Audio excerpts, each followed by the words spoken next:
Nous avons demandé que le président Bazoum soit libéré immédiatement et sans condition. Troisièmement, nous avons demandé que le président Bazoum soit réinstallé dans ses fonctions de président du Niger afin de s'occuper de la gestion de son pays comme celle-ci lui a été confiée par le peuple nigérien. Les chefs d'État de la CEDEAO, bien sûr, une fois que ces conditions seront remplies, les chefs d'État de la CEDEAO demanderont au président Bazoum de faire preuve de clémence en vue du renforcement de la réconciliation et de la démocratie. Nous avons réaffirmé aussi que les putschistes seront tenus pour responsables pour tout ce qui pourrait arriver au président Bazoum, à son épouse, aux membres de sa famille et à toutes les personnes détenues avec lui. Les putschistes sont tenus totalement responsables des sanctions imposées au Niger. C'est un point qui a été relevé par tous les chefs d'État. S'il n'y avait pas eu de tentative de coup d'État, il n'y aurait pas eu de sanctions sur le peuple nigérien, frère. Et nous tenons à le souligner. La Côte d'Ivoire a des relations fortes et spéciales avec le Niger, depuis le temps d'Ameni Diori et de Houphouët-Boigny. Et nous souffrons de voir le peuple frère du Niger soumis à des sanctions. Fermeture de banques, commerce interrompu, diminution de fourniture d'électricité, mais nous tenons à dire que cela est la faute des putschistes.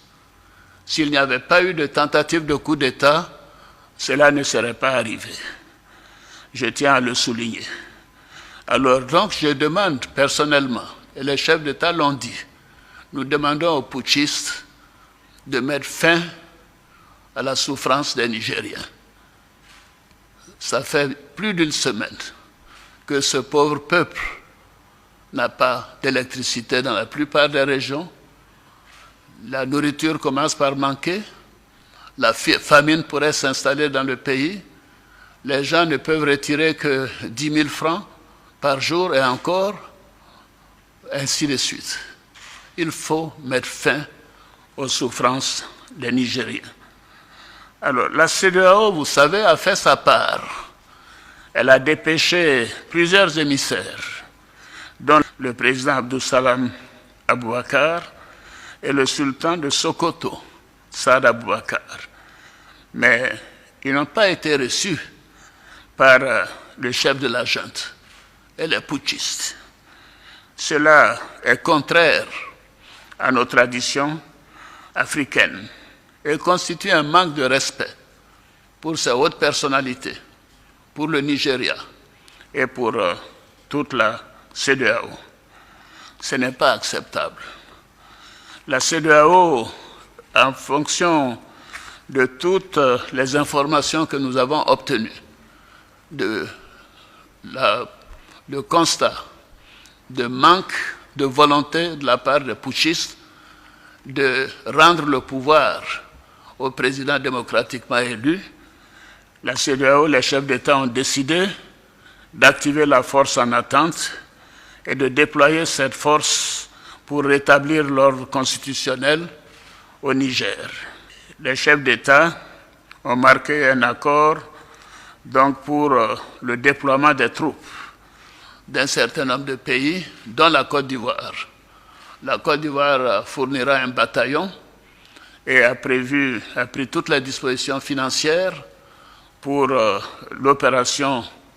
Si elle doit durer 3 mois, les provisions seront faites au niveau budgétaire pour que nos soldats et nos officiers qui participeront à cette opération ne manquent de rien. Donc la Côte d'Ivoire est prête et je viens de donner instruction au chef d'état-major général des armées de commencer la mobilisation de ces troupes pour leur participation à cette opération de la CEDEAO. Je voudrais indiquer que ces décisions sont collectives, sont celles de la communauté des États de l'Afrique de l'Ouest. Ce ne sont pas des décisions qu'il faut attribuer à un État, que ce soit le Nigeria ou la Côte d'Ivoire ou le Bénin. Ces trois pays déjà ont indiqué leur capacité de participer à cette opération. D'autres pays le feront bientôt. Donc la conférence des chefs d'État tient à le faire savoir que c'est une opération de la CEDEAO. Ce n'est pas une opération des Nigérians contre les Nigériens ou des Béninois contre les Nigériens, puisque ces deux pays sont des pays voisins du Niger. Bien évidemment, ce n'est pas une opération ivoirienne contre nos frères nigériens. Mais nous sommes déterminés à réinstaller le président Bazoum dans ses fonctions de président démocratiquement élu de la République du Niger. Nous appliquons ainsi les textes et les protocoles de notre communauté. Alors, notre objectif, comme vous le constatez, est la paix et la stabilité dans notre sous-région. Et surtout, le bien-être de nos populations et le développement de nos pays. Depuis que des putschs sont arrivés dans la sous-région, on peut constater qu'aucun des pays où il y a eu un putsch n'a amélioré sa situation économique ou sa situation sécuritaire. Donc les coups d'État ne sont pas la solution. Et nous tenons à le faire savoir. C'est ce qui explique la gravité de cette situation et la volonté des chefs d'État que nous sommes à faire en sorte que cela cesse. Je vous remercie.